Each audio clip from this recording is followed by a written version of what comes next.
So I was browsing Twitter a couple weeks ago and I came across this interesting tidbit in C++, which is that a vector of booleans is actually not a vector of booleans. Whenever you create a vector of booleans in C++, that gets transformed into bits. And the reason it's implemented like this is that in the 90s, the C++ committee wanted to showcase that C++ can do these sort of invisible optimizations that can automatically allow you to save RAM, because back then RAM was very expensive. Now, to be fair, in this day and age, RAM is also getting unusually expensive, but that's because of AI. Anyway, point is, in the 90s, RAM was expensive, and the C++ committee wanted to show that C++ can do stuff underneath the hood, and so they created vector bool to not be a vector of booleans, but essentially of bits, where the bit shifting math happens underneath the hood, so you as a programmer don't worry about it, but you save a lot of memory. I just wanted to talk about this in this video and kind of showcase what that entails. And in order to do this, I think it will be helpful to take a look at these two lines of code here. So I've got a boolean A just set to true and a vector B of booleans which has these values. And let's take a look at how the vector of booleans is unexpectedly different from what one might expect a vector of booleans to be. And we can see that more clearly if we examine the memory.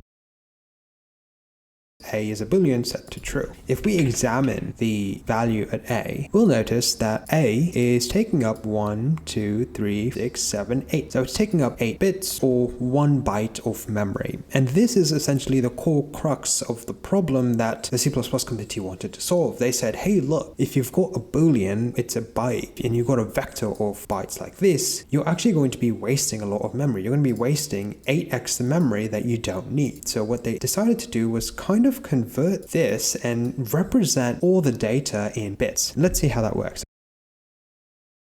So I'm going to print B, which is the boolean vector that we've got. Now what I really want to do is print what is at the address of where B is. In order to do this, I could do frame variable -- raw B.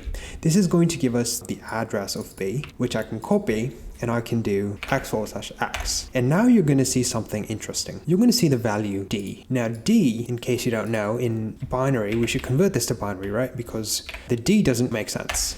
But if we print this in binary, we're going to see that this is exactly what we set our variable B to, but of course this is a little endian. Don't worry about like the actual numbers, but essentially if I were to print the variable B, you're going to see I set it to true, false, true, true, and that's essentially what's being represented here. But notice that all these 4 values are actually packed into a single byte. We are representing all of these values inside of this. So if I had more values inside of B, maybe I had like 2 or 3 more, then they would be represented inside of this 1 byte as well. But that was different from what we were seeing before when we tried to print out %A. And here you're going to see that A, it has this 1 byte set to true, and essentially all of this is wasted memory. So that's what the C++ committee was trying to do. Honestly, this is like very interesting to me. They really tried to squeeze as much memory as they could out of C++. Even though A is a boolean, it's wasting 7 bits of data. But in this boolean array, the C++ committee decided, all right, well, why don't we save that space for the user internally and let them not have to worry about it. But whenever you write code that deviates from the user's expectations, there's going to be some possible problems, and it's good to talk about what those are. The easiest way to understand how a vector of bool kind of deviates from the norm is to take a look at how another type of vector does not deviate from the norm. And one example would be using an integer. So if you've got an integer like int c equals 1, 2, 3, and then you've got an int vector d, and let's just say that you decide to do auto d0. If you're checking the size of the bytes for both of these, they should be 4. The size of c, which is an integer, is 4 bytes, and then the size of d0, which is also an integer, should be 4 bytes. That's not what actually ends up happening when you do this approach right here. The size of A, which is a boolean, is going to be 1 byte. You would expect that B0, when you're checking the 0th element of B, to be 1 byte as well.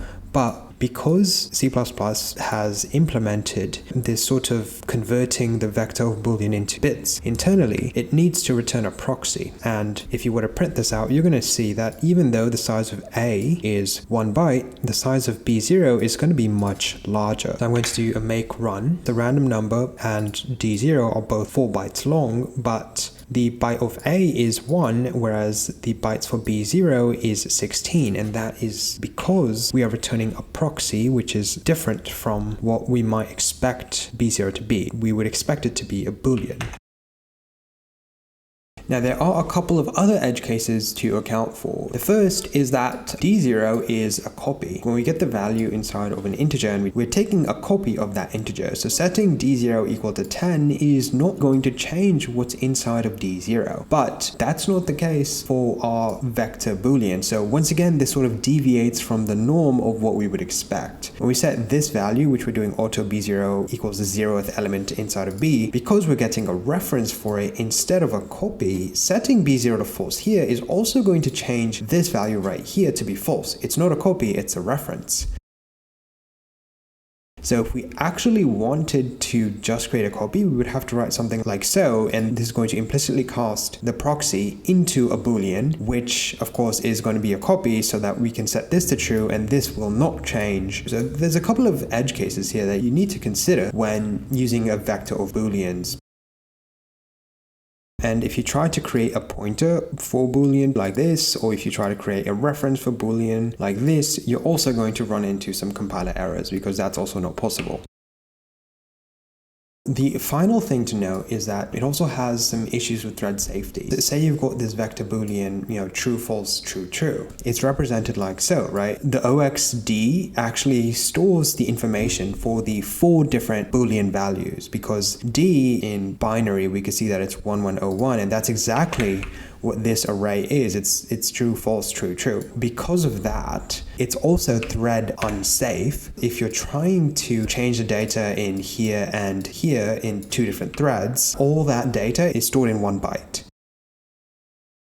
If we were to summarize this video, I would say that the people who worked on C++ tried to save RAM because that was expensive back in the 90s, and there were some unforeseen issues that came along the way, and it's confused developers for 30 or so years, because personally I would have not known that that's how the vector Boolean existed unless I saw a random meme on Twitter. So because I saw the random meme, I learned about it, and then now I know. But if I had not seen that meme, that thought would have never registered for me, right? I guess the recommendation here is that, if you actually want a vector of Booleans to behave like sort of the container that you might expect, then I think the recommendation is to use a vector of characters. So yeah, that's what I want to talk about in this video. A little bit of a long way to say that a vector of Booleans is not actually a vector of Booleans. It gets compressed into bits in the data. And yeah, that's all I want to talk about in this video. Hopefully that was helpful. Hopefully you learned something interesting. And if you've made it this far, I'd appreciate it if you could just hit the like button and consider subscribing for more C++ deep dives just like this. Thanks for watching, and I'll catch you guys next time.